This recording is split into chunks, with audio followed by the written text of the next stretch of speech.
Hi, എൻ്റെ പേര് അഞ്ജിത രാജൻ. ഞാനിവിടെ പത്തനംതിട്ട ജില്ലയിൽ പന്തളത്തെന്ന് പറഞ്ഞൊരു സ്ഥലത്താണ് എൻ്റെ വീട്. ഞാൻ 2018 +2 പാസ് ഔട്ടായി. അതിനുശേഷം ബിടെക്കിന് പോയി.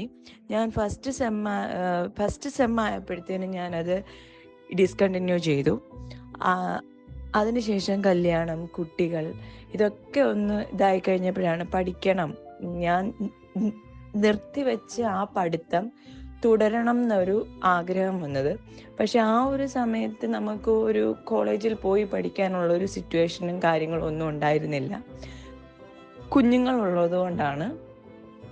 ആ സമയത്താണ് ഇഗ്നു ഉണ്ടെന്ന് അറിയുന്നതും അതിലൂടെ വീട്ടിലിരുന്നുകൊണ്ട് തന്നെ ഡിഗ്രി കംപ്ലീറ്റ് ചെയ്യാമെന്ന് മനസ്സിലായതും. പക്ഷെ ആ ഒരു സമയത്ത് നമുക്ക് വീട്ടിലിരുന്നുണ്ടായാൽ പോലും പഠിക്കാനുള്ളൊരു സാഹചര്യം ഉണ്ടായിരുന്നില്ല. അതിനുശേഷം 1 ഇയർ കഴിഞ്ഞിട്ടാണ് ലേൺ വൈസ് എന്ന് പറഞ്ഞുകൊണ്ട് ഒരു ആപ്പ് ഉണ്ടെന്ന് മനസ്സിലാവുന്നത്. ഞാൻ അങ്ങനെ അവിടെ വിളിച്ച് തിരക്കി കാര്യങ്ങളൊക്കെ സംസാരിച്ചു.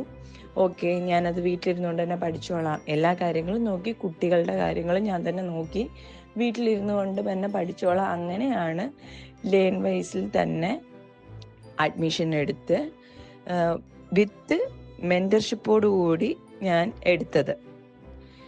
അന്ന് തൊട്ട് ഇന്ന് വരെ എനിക്ക് എല്ലാ ഒരു കാര്യത്തിലും ലേൺ വൈസിന് ഒരു സപ്പോർട്ട് ഉണ്ടായിട്ടുണ്ട്. അതുപോലെ തന്നെ എൻ്റെ മെൻറ്റർ 2 പേരായിരുന്നു. എനിക്ക് ഫസ്റ്റ് ആതിര മാം എന്ന് പറഞ്ഞുകൊണ്ടൊരു മെൻറ്ററായിരുന്നു.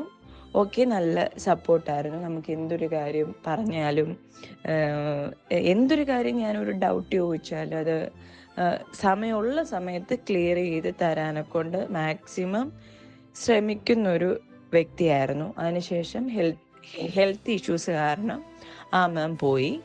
അതിനുശേഷമാണ് ഇപ്പം എനിക്ക് ഹിബ മെൻറ്റർ എന്ന് പറഞ്ഞുകൊണ്ട് ഒരാൾ വന്നത്.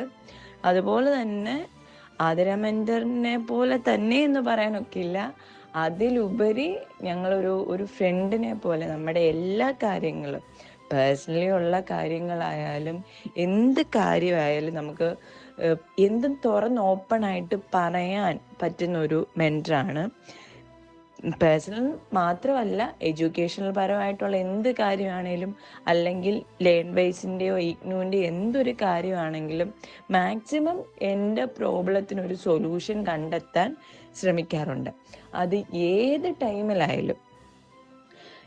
ടൈമിലായാൽ കൂടെ എനിക്ക് അതിനൊരു സൊല്യൂഷൻ കണ്ടെത്തിത്തരാൻ ഞാൻ നല്ല രീതിയിൽ ശ്രമിക്കുന്നുണ്ട്. അതുപോലെ തന്നെ ലേൺ വൈസിലെ എനിക്ക് ഒത്തിരി പേരെ ഒന്നും എനിക്ക് അറിഞ്ഞൂടാ. ഞാൻ കോണ്ടാക്ട് ചെയ്തിട്ടുള്ള അത്രയും പേരും എനിക്ക് എന്തൊരു പ്രോബ്ലം ഉണ്ടായാലും എന്ത് കാര്യത്തിനും ഞാൻ മെസ്സേജ് അയക്കുന്ന ആ ഒരു വിത്തിൻ സെക്കൻഡിൽ തന്നെ എനിക്ക് റിപ്ലൈ ചെയ്യാറുണ്ട്. ഞാൻ എന്ത് കാര്യത്തിനാണോ മെസ്സേജ് ചെയ്യുന്നത് അവരതിനൊരു സൊല്യൂഷൻ മാക്സിമം അവരും കണ്ടെത്തി തരാൻ ശ്രമിക്കുന്നുണ്ട്. ഇതിലെനിക്ക് ഏറ്റവും ഇത് ലേൺ വൈസ് എടുത്ത് ബികോം എടുത്ത് ഒരു പകുതി ആയപ്പോഴത്തേനും ഇത് പറ്റുമോ എന്നൊരു ആശങ്ക, നല്ലപോലെ ഒരു ടെൻഷൻ ഉള്ളിൽ വന്ന സമയത്ത് ആ ടെൻഷനെ അപ്പാടെ നീക്കം ചെയ്തത് ഹിബ മെൻറ്ററാണ്. കാരണം ഞാൻ എന്തൊരു കാര്യം പറഞ്ഞാൽ എനിക്ക് മനസ്സിലാവുന്നില്ല എന്ന് പറഞ്ഞു കഴിഞ്ഞാൽ എന്താണ് മനസ്സിലാവാത്തത്, എൻ്റെ പ്രശ്നം കംപ്ലീറ്റ് ഉൾക്കൊണ്ട് കംപ്ലീറ്റായിട്ട് എന്നെ മനസ്സിലാക്കി എൻ്റെ കൂടെ ഒരു ഫുൾ സപ്പോർട്ടായിട്ട് നിൽക്കുന്നൊരു മെൻറ്ററാണ് ഹിബ മെൻറ്റർ. അപ്പം അതുകൊണ്ട് തന്നെ ഞാനിപ്പം വളരെയധികം സാറ്റിസ്ഫാക്ഷനിലാണ്. എക്സാം എഴുതാൻ പറ്റും, നല്ല രീതിയിൽ തന്നെ ഒന്ന് സ്കോർ ചെയ്യാൻ പറ്റും എന്നൊക്കെയുള്ളൊരു വിശ്വാസമുണ്ട്. എന്നാലും ഇടയ്ക്ക് എവിടെയെങ്കിലുമൊക്കെ ഒന്ന് സ്പാർക്ക് ഔട്ട് ആവുന്ന സമയത്ത് ഒരു ടെൻഷൻ പെട്ടെന്ന് ഉള്ളിലേക്ക് കയറുന്ന സമയത്ത് മേമിനെ ഒന്ന് വിളിച്ച് സംസാരിച്ച് കഴിഞ്ഞാൽ അപ്പോഴേ എൻ്റെ ടെൻഷനുകൾ മാറാറുമുണ്ട്. പിന്നെ ഇപ്പം നല്ലൊരു എഡ്യൂക്കേഷൻ മുന്നോട്ട് കൊണ്ടുപോകുന്നതിലുള്ള സന്തോഷവും ഉണ്ട്. അതുപോലെ തന്നെ ഒരു ഡിഗ്രി ഇനി ഒരിക്കലും നടക്കില്ല എന്ന് ചിന്തിച്ചിടത്തുനിന്ന് തന്നെ ഒരു ഇത് ഒന്ന് പഠിക്കാൻ പറ്റുക എന്ന് പറയുന്നത് തന്നെ വളരെ സന്തോഷമുള്ള ഒരു കാര്യമാണ്.